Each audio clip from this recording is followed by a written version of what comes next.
बिलोली तालुक्यातील थडी सावळी येथे अनैतिक संबंधांच्या संशयावरून 22 वर्षीय युवकाचा खून. काल दिनांक 3 मार्च 2026 रोजी मौजे मुतनाळ येथे राहणारा युवक दुर्गेश सिंग दारासिंग ठाकूर वय वर्ष 22, व्यवसाय शेती हा मुतनाळ येथे आपल्या घरी राहत होता.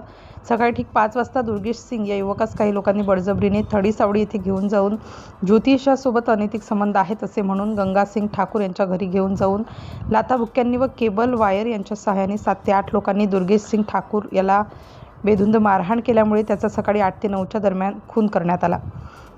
रविंद्र सिंग हनुमान सिंग ठाकूर यांच्या फिर्यादीवरून 7 आरोपींना रामपूर पोलीस स्टेशनचे सहाय्यक पोलीस उपनिरीक्षक श्री विक्रम हराळे पाटील यांनी तात्काळ घटनास्थळी भेट देऊन त्यांचे वरिष्ठ बिलोली येथील उपविभागीय पोलीस अधिकारी श्री श्याम पानेगावकर यांना घटनेची सविस्तर माहिती देऊन पाचारण केलं. त्यांनी आपला संपूर्ण फौजफाटा देऊन घटनास्थळी दाखल झाले. मयताच्या नातेवाईकांकडून थोडा वेळ तणावाचे वातावरण निर्माण झाले होते.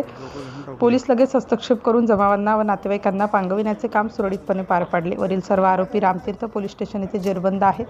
पुढील तपास उपविभागीय पोलीस अधिकारी यांच्या मार्गदर्शनाखाली रामतीर्थ पोलीस स्टेशनचे सहाय्यक पोलीस उपनिरीक्षक विक्रम हराळे पाटील व बीट जमादार लक्ष्मणराव सूर्यवंशी हे करीत आहेत. रात्री उशिरापर्यंत दुर्गेश यांचे खदगाव येथील प्राथमिक आरोग्य केंद्रात पोस्टमार्टम करून दुर्गेश यांची बॉडी त्यांच्या नातेवाईकांना देण्यात आली. अटक आरोपींची नावे: पद्मसिंग गंगासिंग ठाकूर, राजूसिंग गंगासिंग ठाकूर, गंगासिंग हनुमानसिंग ठाकूर सर्व राहणार थडी सावळी, दिलीप सिंग ठाकूर, विजयसिंग ठाकूर, विशालसिंह ठाकूर, प्रतापसिंह ठाकूर सर्व राहणार निर्मल, तेलंगणा. सिटी इंडिया न्यूजसाठी प्रतिनिधी संजय संतुकराव हलबुर्गे.